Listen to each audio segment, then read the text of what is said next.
आप सभी के जीवन में खुशियाँ और सुख अपार बना रहे, ऐसी प्रार्थना हम ईश्वर से सदैव करते आए हैं। दोस्तों, सबसे पहले मैं आपका धन्यवाद करूंगा क्योंकि आप हमारे वीडियो को देखते हैं, उन्हें लाइक करते हैं और उनका इस्तेमाल करके सुख भोगते हैं और अपने मित्रों से भी साझा करते हैं। ये एक बहुत अच्छी क्रिया है जो एक इंसान को अपना धर्म निभाना चाहिए। मैं आपके पास एक नई समस्या के साथ उसका समाधान लेकर आया हूँ, जो एक बहुत ही महत्वपूर्ण समाधान है और जो बिना साइड इफ़ेक्ट का और असरदार है। इसे आप करके अपने सारे रोग शरीर के मिटा सकते हैं। आइए जानते हैं इसके बारे में। आज का विषय है गैस, डकार या विकार। आज के आधुनिक युग में हमारे दिव्य शरीर को 3 रोगों का सामना करना पड़ता है: वात, पित्त और कफ। कफ के संबंध में हम पूर्व में एक वीडियो बना चुके हैं। आज का विषय है वात यानी वायु अर्थात गैस, बदहजमी, कब्ज, एसिडिटी, डकार, विकार, विकार यानी पाद। ये सारे रोग पित्त के बिगड़ने से होते हैं। पित्त यानी हमारे पेट से ही सारी बीमारियां उत्पन्न होती है। जैसे अमाशय की वजह से बदहजमी होती है, उससे कब्ज होती है, कब्ज से गैस बनती है और गैस ही सभी रोगों का कारण होती है। मुख्य रूप से बात करें तो गैस खत्म करने का उपाय करके हम वात और पित्त से जनित सभी रोगों से छुटकारा पा सकते हैं। आजकल बाज़ार में एलोपैथिक, होम्योपैथिक और आयुर्वेदिक दवाइयाँ तो बहुत है, मगर सभी रोगियों से बात करने पर पता लगा कि इनका असर क्षणिक होता है। यानी या तो दवाई लेते ही फर्क पड़ जाता है, पर दवाई छोड़ते ही रोग वापस हो जाता है, अथवा कुछ समय तक दवाई लेने पर असर भी कुछ दिनों तक रहता है, पर फिर वही अवस्था हो जाती है। यानी कहने का तात्पर्य यह है कि जिस प्रकार से हमारे शरीर की रचना प्रकृति के 5 तत्वों से की गई है, अगर ये किसी भी वजह से बिगड़ जाते हैं, यानी बाहरी खान पान से, अत्यधिक खाने से, तेलीय खाने से, असमय खाने से, अत्यधिक तीखा, खारा, खट्टा या गरिष्ठ भोजन करने से, तो इसे ठीक भी 5 तत्वों के अमूल्य मिश्रण से ही किया जा सकता है, जिससे हमारा शरीर पूर्ण रूप से हमेशा के लिए ठीक हो जाने तथा सदैव ठीक रहने की क्रिया में शामिल हो जाए। ये 5 तत्व कौन से हैं जो ये चमत्कार कर सकते हैं? जी हाँ, ऐसे ही 5 तत्व रत्न ईश्वर ने हमें दिए हैं उपहार स्वरूप, और वो भी महंगे तो बिल्कुल भी नहीं है। साथ ही साइड इफ़ेक्ट भी इनका कुछ नहीं होता है, बस सिर्फ फ़ायदा ही फ़ायदा। इसके साथ ही आपको कहीं जाना भी नहीं है, सिर्फ आपकी रसोई में ही ये सारी औषधियाँ उपलब्ध है, जिन्हें एक विशेष विधि से, जो काफ़ी सरल है, चूर्ण तैयार करके इस्तेमाल करने पर ऊपर बताई गई सारी बीमारियां तो ठीक हो ही जाएंगी। साथ ही इससे आपको मिलने वाले लाभ कौन कौन से होंगे, ये जानने के लिए आप वीडियो के अंत तक हमारे साथ बने रहें। हम दावा तो नहीं करते, परंतु ये वादा करते हैं कि जो उपाय हमारे गुरुजी ने हमें बताया है, उसका उपयोग करने पर जहाँ एक ओर आप स्वस्थ हो जाएंगे, वहीं दूसरी ओर आप इस वीडियो को अपने परिवार, रिश्तेदार, समाज और मित्रों के साथ साझा करके अपना जीवन धन्य कर लेंगे। इस वीडियो को आप उन लोगों तक ज़रूर पहुंचाना जो लोग उपरोक्त रोगों से ग्रसित है और काफ़ी पैसा खर्च करके कई तरह के इलाज और उपाय करके भी ठीक नहीं हो पा रहे हैं।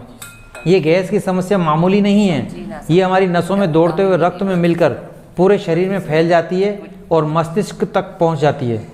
ये हमारी सोचने समझने की शक्ति को भी क्षीण कर देती है और वेदों और पुराणों में हमारे शरीर को एक दिव्य मंदिर की संज्ञा दी गई है और इस मंदिर को साफ व पवित्र बनाए रखना हमारा फर्ज है। आयुर्वेद के अनुसार वायु बिगड़ने पर इसे वायु दोष कहा जाता है। ये जोड़ों में फंसकर गठिया रोग को जन्म देती है।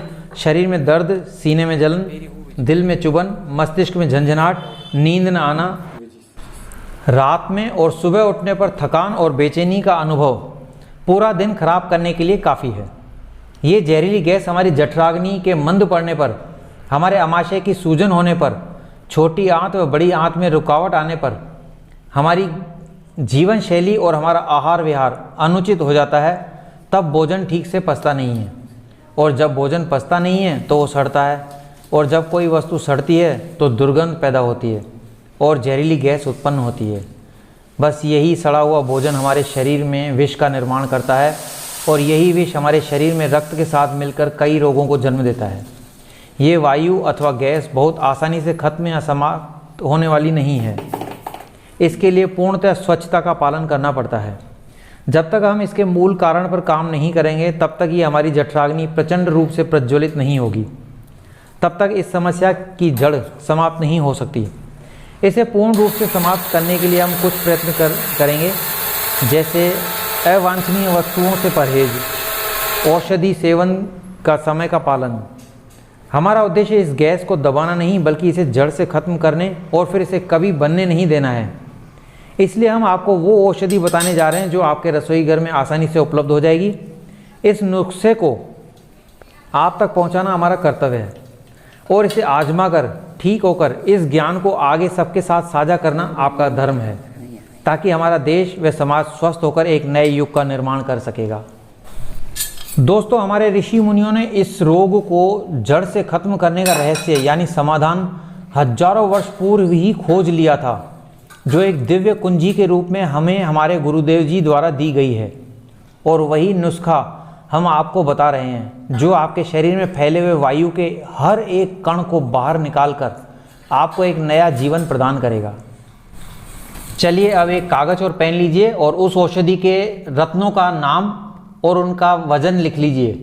दोस्तों, याद रखिएगा, जो चीज़ हम आपको बताने जा रहे हैं उसका वजन और उसकी क्वालिटी दोनों मेंटेन करेंगे, तभी वो एक सुपर औषधि बनेगी जो आपके शरीर को स्वास्थ्यता प्रदान करेगी।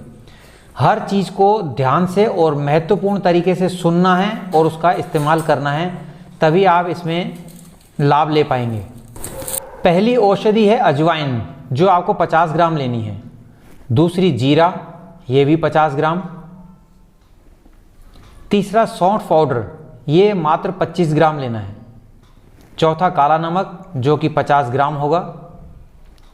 और पांचवा बांदानी तूफानी असली हींग, मात्र 10 ग्राम। वैसे तो ये सारी चीज़ें आपको किसी भी किराने की दुकान पर मिल जाएगी, परंतु यदि आप चाहते हैं कि हर चीज़ आपको असली और वाजिब दाम पर मिले तो राम एंड कंपनी किशनपोल बाज़ार में है। ये हमारी विश्वसनीय दुकान है। यहाँ पर आपको हर वस्तु असली, शुद्ध और वाजिब दाम पर मिल जाएगी। आइए जान लेते हैं अब इस औषधि को बनाना कैसे है। अजवाइन, जीरा और सौंठ पाउडर को अलग अलग हल्का भून लें। सूखे बर्तन में भूनें, जलाना नहीं है, सिर्फ नमी निकालनी है। जब तीनों की नमी निकल जाए और ठंडा हो जाए तो मिक्सी में बारीक पीस लें। इसका चूर्ण बनाकर इसमें 10 ग्राम हींग शुद्ध और 50 ग्राम काला नमक मिलाकर कांच के बर्तन में डालकर रखें। ये दिव्य औषधि तैयार हो गई है। इसे लेने का तरीका है, सुबह खाना खाने के आधे घंटे बाद तथा रात्रि में खाना खाने के आधा घंटे बाद आधा चम्मच 1 गिलास गुनगुना पानी में मिलाएं और इसे धीरे धीरे करके पिएं। दोस्तों, ये चूर्ण लगभग आपको 3 महीने तक लेना है लगातार। इससे आपकी जितनी भी गैस की बीमारी है वो जड़ से ख़त्म हो जाएगी और भविष्य में भी कभी नहीं होगी। इसके साथ साथ हमें कुछ परहेज रखनी होगी, जैसे राजमा, उड़द की दाल, छोले, गोभी, बैंगन व मैदे से बनी हुई कोई भी चीज़ ना खाएं। खाना खाने के आधे घंटे बाद ही पानी पिएं। सुबह खाली पेट 2 गिलास गुनगुना पानी अवश्य पिएं। ये हमारे आमाशय को साफ करने में मदद करता है। रोजाना सुबह 15 मिनट पवन मुक्तासन करें और रात्रि में खाना खाने के बाद 15 मिनट तक वज्रासन अवश्य करें। इसके साथ एक महत्वपूर्ण बात दोस्तों, चिंता और क्रोध से दूरी बनाकर रखें, मन को सदैव शांत रखें और ईश्वर पर भरोसा रखें। तो मिलते हैं अगले वीडियो में एक नई जानकारी के साथ। तब तक के लिए सभी को हर हर महादेव।